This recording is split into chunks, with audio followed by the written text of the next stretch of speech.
Bismillah. Un homme pieux avait entendu quelqu'un rapporter ces paroles du prophète, alayhi salatu wassalam.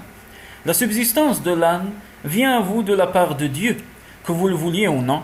Elle finit par vous trouver car elle est amoureuse de vous. Décidé à expérimenter la chose, notre homme grimpa dans les montagnes et là se dit: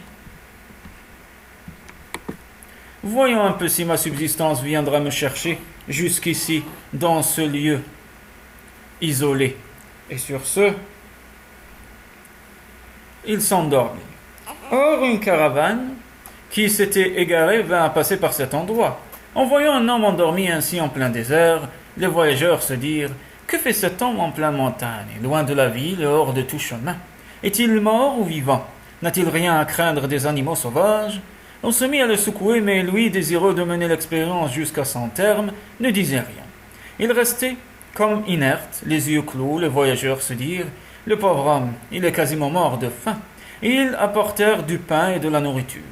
Soucieux de son expérience, l'homme se tint coy et ne desserra pas les dents. Alors les gens redoublèrent de pitié envers lui. Mon Dieu, il va mourir de faim, cela est sûr, allons chercher un couteau.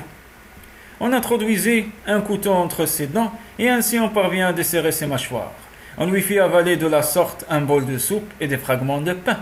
L'homme se dit alors: voilà, tu as compris le secret. Et son cœur se disait: c'est Dieu qui procure la subsistance du corps et de l'âme. Que ceci te serve de preuve. Cette subsistance vient à la rencontre de ceux qui l'attendent patiemment.